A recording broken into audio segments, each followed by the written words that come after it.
So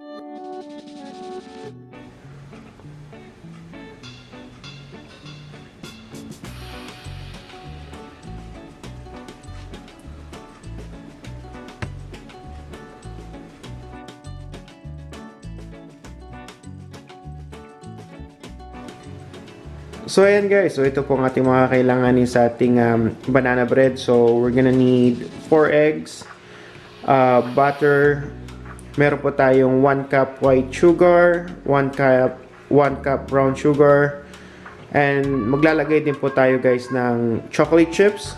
We have our baking powder, 2 cups of all-purpose flour, vanilla extract, and guys we have 4 pieces ripe banana over here guys.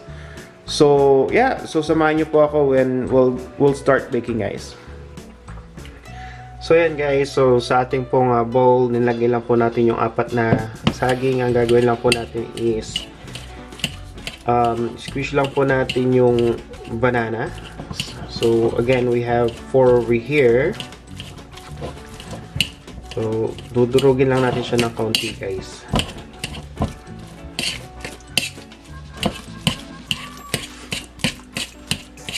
Okay, and then after guys, we're gonna add our brown sugar and our white sugar to our mixtures.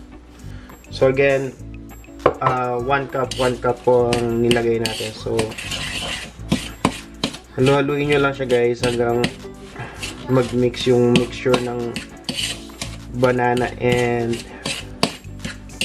brown sugar. So as you can see guys, hindi natin siya gagamitan ng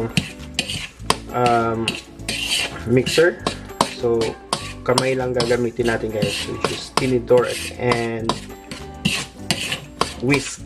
So mamaya guys, i-break lang natin ng kaunti yung mga banana at saka yung butter mamaya.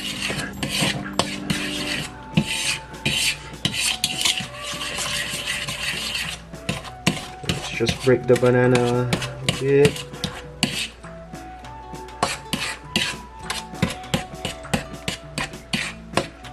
Okay, right, and then after guys, we're gonna add our 5 eggs. Yeah, so at this time guys, we're just gonna add our egg. We have 4 over here. Actually guys, after this, ilalagay na rin po natin yung ating okay, just a little bit. We're just gonna break the egg guys. So pag gumagawa kayo ng banana bread guys, you know, our purpose nyo guys, or ang goal nyo is not to squish too much yung banana, yung mga saging natin, kasi pag kumain kayo ng banana bread, gusto nyo malasahan pa rin yung saging. Alright, then after guys, we're gonna add our 1 cup butter.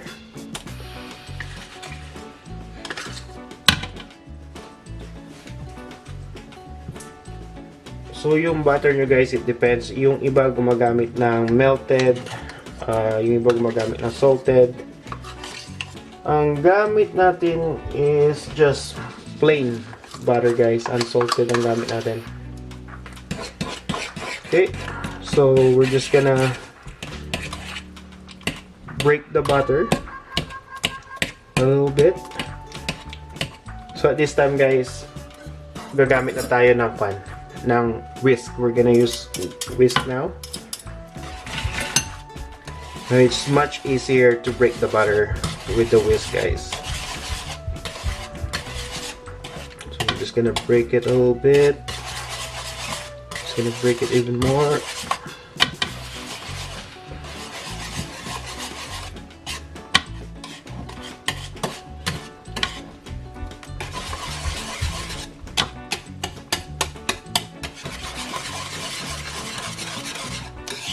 Okay.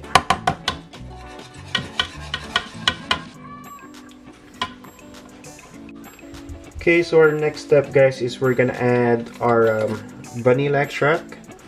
So at least 1 teaspoon. Just whisk it a little bit.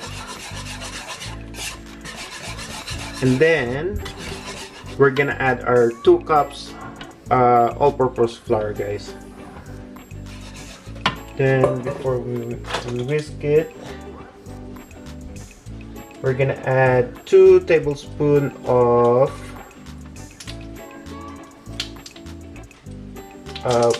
baking powder, guys. Sorry, 1 teaspoon. Oh, sorry, 2 teaspoons, guys. Sorry,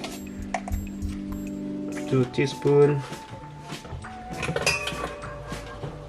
And then we're just gonna mix it.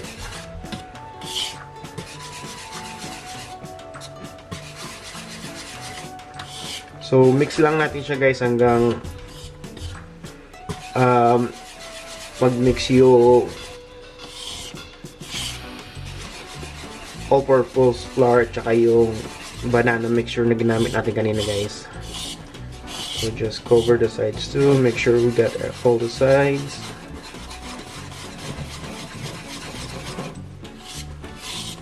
Okay. So malalaman nyo, guys, kung pwede na siya pag wala na kayong nakitang buo-buong arena. I just want to make sure that we got all sides. Okay, that's perfect. And then the last ingredients na ilalagay natin, guys, is yung ating chocolate chips.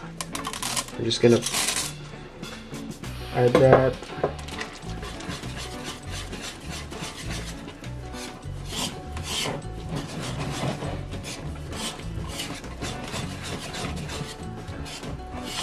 Okay. So again, guys, we don't wanna overdo it. So okay na to, guys. We're just gonna prep our baking pans. And pwede na rin nating i-preheat yung ating oven, guys, so we can start baking. Alright, guys, so ito na po yung ating baking pan na gagamitin. So nilagyan na natin siya ng butter for all sides, like 4 corners. Nilagyan natin siya ng butter. And at the same time, preheat na rin po natin yung ating oven for 350 degrees.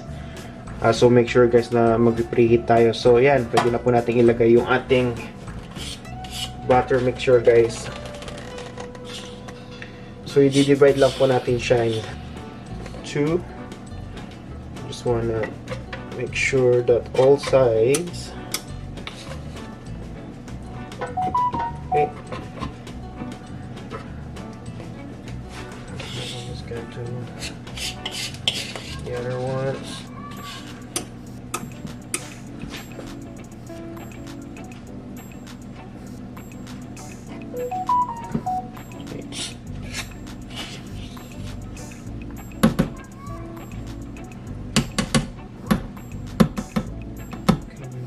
Dagdagan natin ito.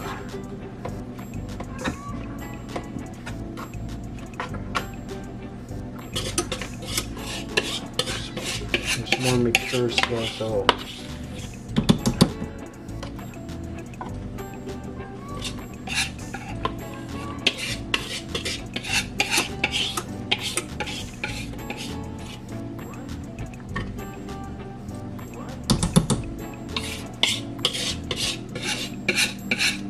okay, so this is good, guys, kasi at the same time inaantay na lang natin na uminit yung ating oven. So yeah, so we'll just put all our butter here.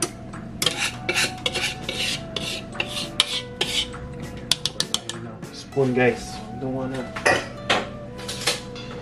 We wanna make sure that we have everything. We got everything.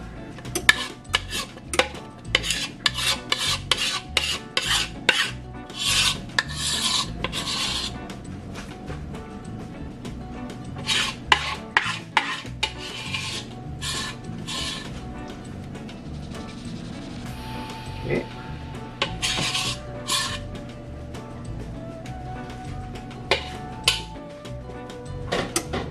Alright, guys, so ayan po, nilagay na natin sa ating baking pan or loaf pan ng ating mga butter, guys. So we're just gonna wait for our oven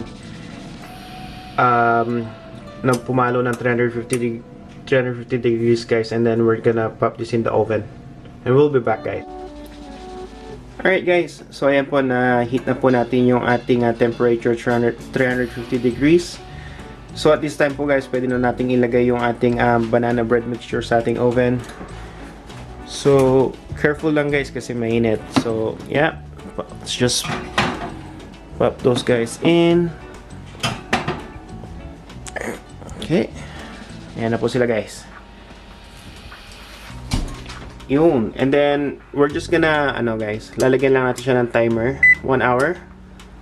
So, 60 minutes. Ayan.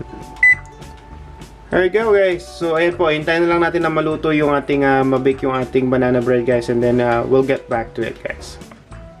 Alright. So, ayan na po. Luto na po ang ating banana bread. So, after 1 hour, ayan na po ang itsura niya. So, right now, we're just let it rest. And then, after, pwede na po natin siyang i-cut. And then, yeah, pwede na po natin siyang tikman. We'll get back to this, guys. I-rest lang natin siya. So, ayan, guys. Kapag malamig na po ang inyong banana bread, pwede nyo na po siyang tanggalin sa inyong baking pan or baking loaf pan. Ito yung isa natin, hindi pa natin naalis. So, tignan natin, guys, kung kano kamoys yung loob.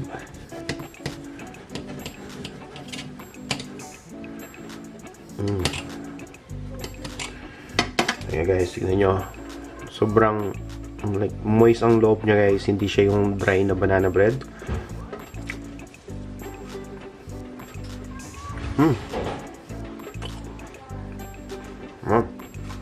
Good, guys. So, and so kung nagustuhan nyo pong ito po ang ating banana bread, guys. So, kung gusto nyo po yung video natin ngayon, guys, please pa-like and pa-subscribe naman po ng ating channel Lutong Pambahay to get more updated videos in the near future, guys. Yeah. So, once again, guys, by the way, nalimutan ko sabihin, kung gusto nyo na banana bread na walang chocolate chips, ulitin nyo lang po yung process, pero skip nyo lang yung part na nilagay nyo yung chocolate chips, guys. So, yan. So, enjoy po ang ating banana bread with chocolate chips, guys. Thank you.